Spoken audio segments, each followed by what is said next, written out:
Knockabout qiegħed jiġi mixjub lilkom grazzi għal This is the new Sciator Rona. At Continental Cars. For the love of food, Golden Drop. United Colors of Benetton. Firm B Pulicino, suppliers of building material, DIY and home improvement. Sweat where it matters. Stay fresh where it counts. Persby Guard. Reach Point. Life flows on. Discover a world of goodness at Good Earth. Omna Malta u diġà qegħdin sqallija. Illum ser inkun qiegħed nesplora r-raħal kostali ta' Portopalo di Capopassero. Ma' ħadd ħlief l-ikbar ħabib tiegħi, Milo! Jiena u Milo ser ingawdu post sabiħ immens u ser inkunu qegħdin nagħmlu dak li jgħidulu Taljani il-dolce far niente. Milo iħobb l-ispazji miftuħa, il-ġonna xi esplora u jiena inħobb nirrilassa. U allura qed ngħidli aħna ħangawdu. Tlaqna.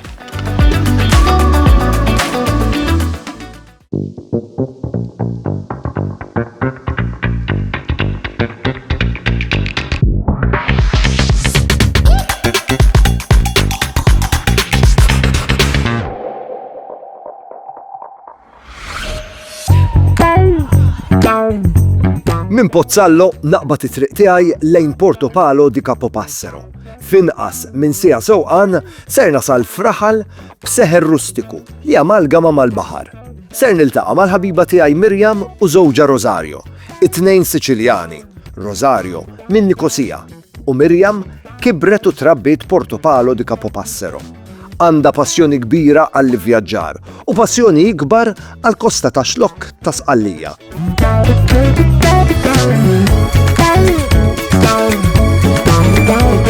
Portopalo di Capopassero hija żona kostali fil-Muniċipat ta' Pacchino, fil-provinċja ta' Sirakuża.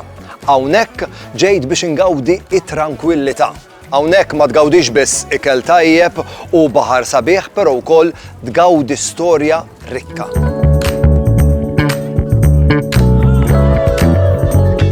Kif komplejt insuq biex nasal għand Rosario u Miriam, il-passaġġ kompla jitrasforma ruħu donnu f'pittura u jagħmel il-vjaġġ innifsu esperjenza indimentikabbli.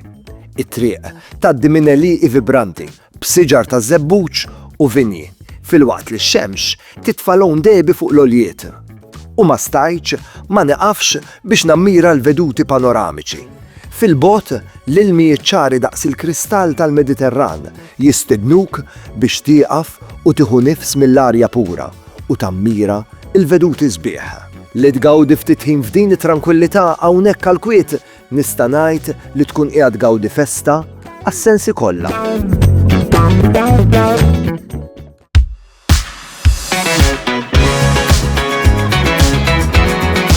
Kif jinfetaħ il-kanċell ta' din id-dar mill-ewwel tiġi tilqana Mia, li bl-eċitament u l-ferħ tagħha tagħmel dan il-post aktar speċjali u akkoljenti. Miriam tirrakkonta fuq Mia li fl-ewwel snin ta' ħajjitha ma kinux faċli, kienet kelba ta' triq. Però la darba bdew ix-xogħlijiet biex jitrasformaw din id-dar u Miriam kienet qiegħda tqatta' ħafna ħin ta' kuljum hawnhekk. Mia mill-ewwel sabet post speċjali f'qalb Miriam biex illum Mia parti integrali mill-familja Toro. Jaħ nibda billi niskuża ruħi ma' Rosario u Miriam tal-li ħallejnihom jistennew, però ma stajniex ma nieqfux u nammiraw il-veduta panoramika li hawn fit-triq inti u dieħel għad-dar tagħhom. Miriam, skużaci Rosario per l'attesa, ma quando stavamo guidando non potevamo non fermarci a godere la panorama. La spiaggia che si vede là sotto non è spiaggia di due mari? No, allora, Portopalo di Capopassero è circondata Nistaqsi lil Miriam, jekk dik il-bajja li rajt aktar kmieni, hix il-famuża spjaġġa di due mari. Miriam tispjegali li Portopalo di Capopassero imdawwar b'numru ta' bajjiet sbieħ. Dik li rajt iktar kmieni hija spjaġġa di Morghella. Ftit metri l-bot imbagħad issib il-pjazza di Portopalo di Capopassero la terra di due mari. U hemmhekk issib bajja ħelwa, eżattament quddiem il-gżira żgħira.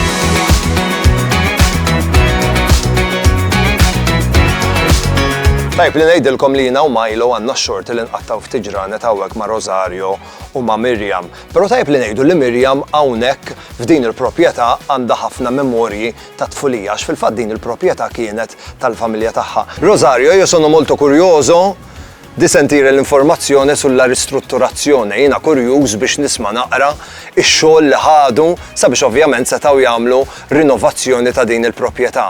Rosario jiddeskrivi l-ġranet ta' xogħlijiet fuq din id-dar bħala ġranet sbieħ imma jibsa. Kienu 4 xhur intensivi.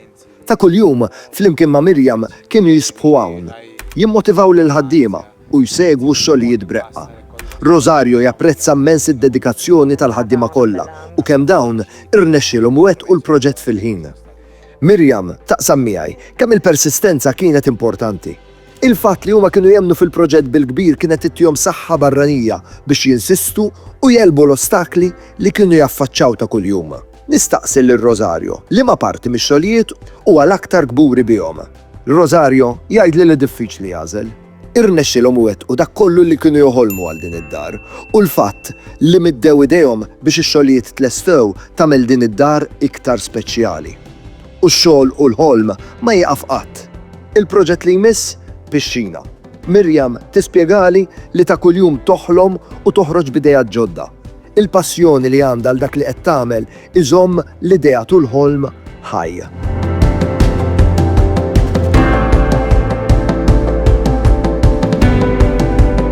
Għalija din il-mawra hija kemm xejn iktar speċjali għax qed ngħixha mal-ikbar ħabib tiegħi, Milo.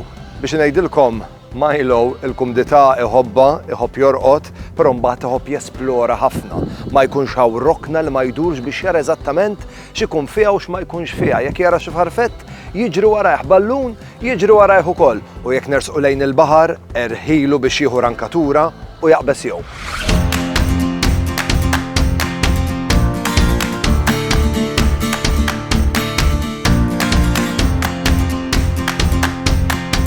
Ħames minuti bil-karozza l-bot mid-dar ta' Rosario u Miriam issib ruħek spjaġġa di Due Mari.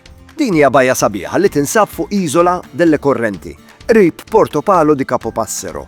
L-isem Due Mari jittraduċi għal żewġ ibħra li jirrifletti l-post uniku fejn jiltaqgħu il-Baħar Jonju u l-Baħar Mediterran.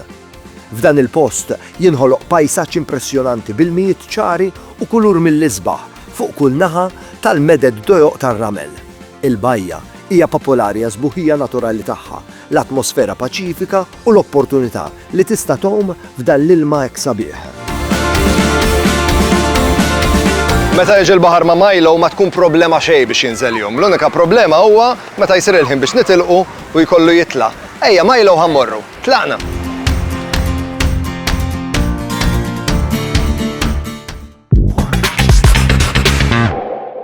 Knockabout jirringrazzja lil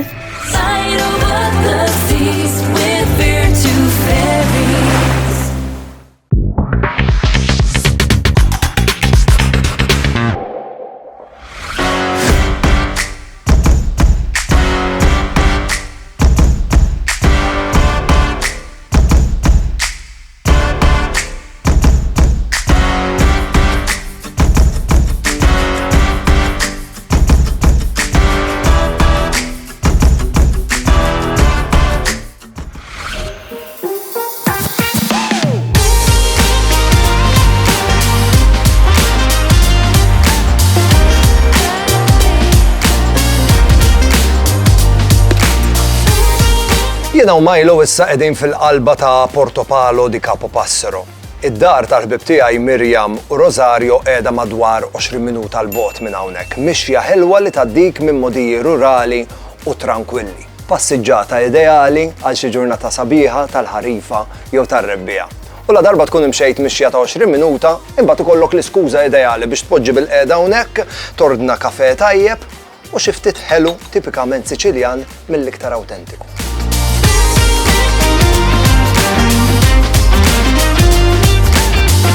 Nistqar magħkom li bil-qiegħda fuq din il-bandla, f'dan il-kwiet, f'din it-tranquillità, nixtieq li għandi l-kapaċità li wwaqqaf il-ħin. Però mbagħad jekk iwaqqaf il-ħin ma jirnexxilix ngħix l-isbaħ-ħin tal-ġurnata, inżul ix-xemx.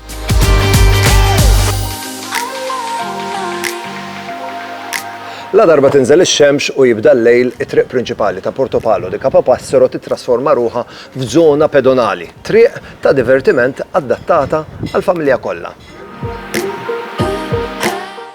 Knockabout jgħat jiġi mixjub lilkom grazzi għal This is the new Seat Arona. At Continental Cars. United Colors of Benetton. Firm B Pulicino, suppliers of building material, DIY and home improvement. Sweat where it matters. Stay fresh where it counts. Perspicard. Point. Life flows on. Discover a world of goodness at Good Earth.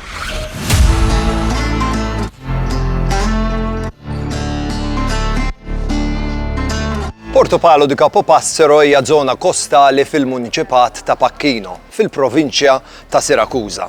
Hawnhekk ġejt biex ingawdi it-tranquillità. Hawnhekk ma tgawdix biss ikel tajjeb u baħar sabiħ, però wkoll tgawdi storja rikka. Jiena u Milo issa qegħdin fil-qalba ta' Portopalo di Capopassero. Id-dar tal-ħbib tiegħi Miriam u Rosario qiegħda madwar 20 minuta l bogħod minn hawnhekk, mixja ħelwa li tgħaddik minn modiji rurali u tranquilli. Għalija din il-mawra hija kemm xejn iktar speċjali għax qed ngħixha mal-ikbar ħabib tiegħi, Milo. Biex ngħidilkom, Milo il-kumdità iħobb jorqod, però mbagħad iħobb jesplora ħafna.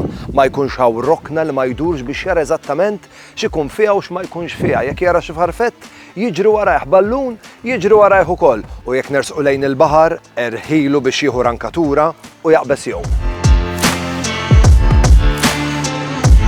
Meta jiġi l-baħar ma' Milo ma tkun problema xejn biex jinżel jum. L-unika problema huwa meta jsir il-ħin biex nitilqu u jkollu jitla'. Ejja, Milo ħammorru. Tlaqna.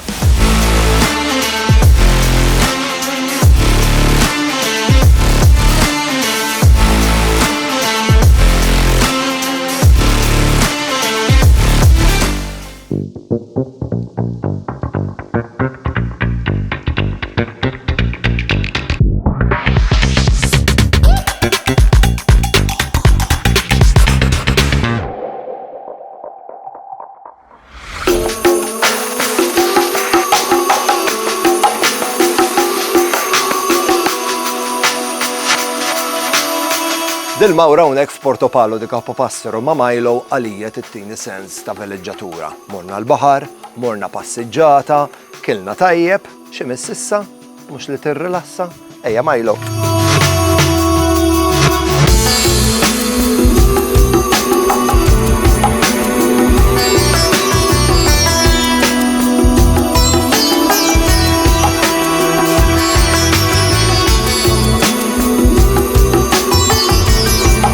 Din id-dar Miriam u Rosario bil-kapaċitajiet artistiċi tagħhom irnexxielhom jitrasformaw l-art tal-madwar fi ġnien tipikament Mediterranju. Ġenna ta' tranquillità, post ideali fejn tirrilassa.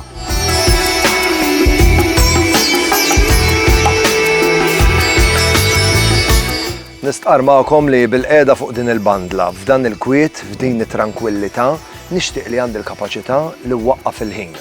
Però mbagħad jekk iwaqqaf il-ħin ma jirnexxilix ngħix l-isbaħħin tal-ġurnata. Inżul ix-xemx. Fil-fatt, inżul ix-xemx. F'dan il-ġnien huwa tassew l-isbaħħin tal-ġurnata.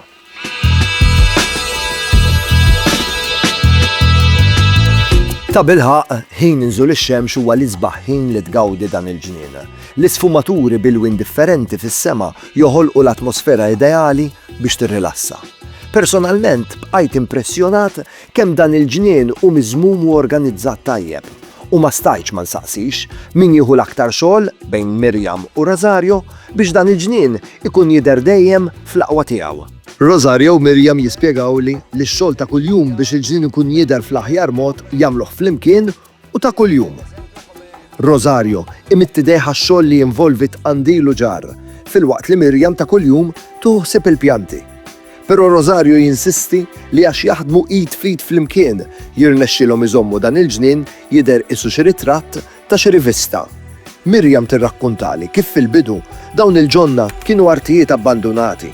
Kien ikollhom iġorru bil-karozza il-lanet tal-ilma sabiex isaqqu. ilma li tant kien bżonjus biex il-pjanti jieħdu l-ħajja u s-saħħa. Miriam qatt ma tinsa l-espressjoni fuq wiċċ in-nanna meta rat il-proġett komplut. Illum in-nanna għandha 93 sena u meta rat il-ġnien f'din il-glorja, meta setet timxi taħt is-siġar li tiftakar minn tfulita, kienu mumenti emozzjonanti għall-aħħar. Miriam toż il-kliem li dejjem tgħidilha n-nanna. Togliamo l-erbaccia, amaccia soffre, amaccia soffre.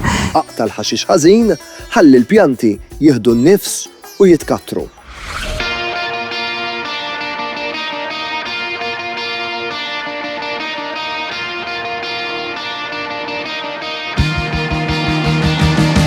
La darba tinżel ix-xemx u jibda l-lejl, it-triq prinċipali ta' Portopalo di Capopassero titrasforma ruħha f'żona pedonali, triq ta' divertiment adattata għall-familja kollha. It-triq prinċipali jisimha Via Vittorio Emanuele. Fil-għaxija, din it-triq issir żona pedonali, ċentru ta' attività li tiġbed kemm in-nies tal-lokal kif ukoll it-turisti. U x'inhu l-aptit tiegħek? Kemm jekk sempliċement drink jew inkella ikla aktar elaborata hawnhekk żgur ser issib stabbiliment li jolqot il-gosti tiegħek. Għal esperjenza differenti, illejla għażilt li Nikoland Vannina. Il-familja ta' Vannina, il-familja Cutelli, huma ġenerazzjoni ta' raħħala. Vannina, bil-kapaċitajiet kulinari tagħha rnexxiela tamalgama din it-tradizzjoni tal-familja Cutelli mal-passjoni tagħha għal platti tipiċi tal-laħam bnin bl-aqxa moderna.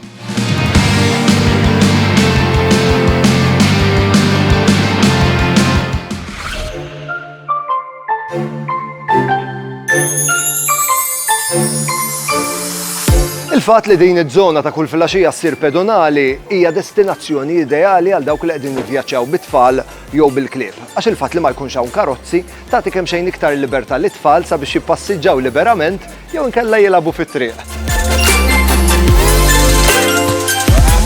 Għal dawk kollha li jkunu Portopalo di Capopassero fix-xhur tas-sajf u jkollhom pjanat li jieħdu vantaġġ mill-bajjiet sbieħ li toffri ż-żona, fiċ-ċentru issib numru ta' ħwienet li jbiegħu aċċessorji u ġugarelli li jkollok bżonn biex tqatta' ġurnata fuq il-bajja viċin il-baħar u xorta żżomm ruħek attiv u ma tkunx monotonu.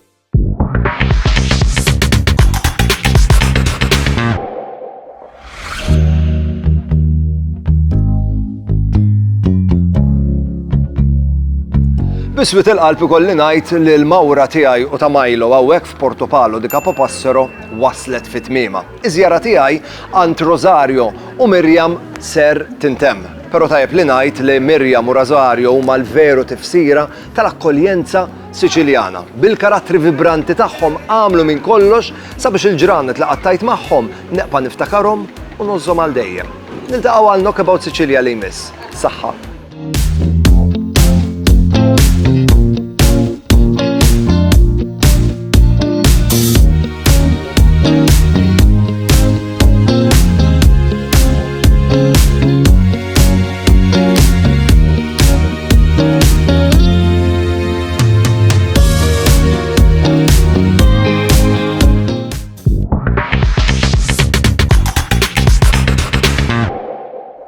Knockabout qiegħed jiġi mixjub lilkom grazzi għal This is the new Seat Arona. At Continental Cars. Koliosh Authentic Greek Yogurt. United Colors of Benetton.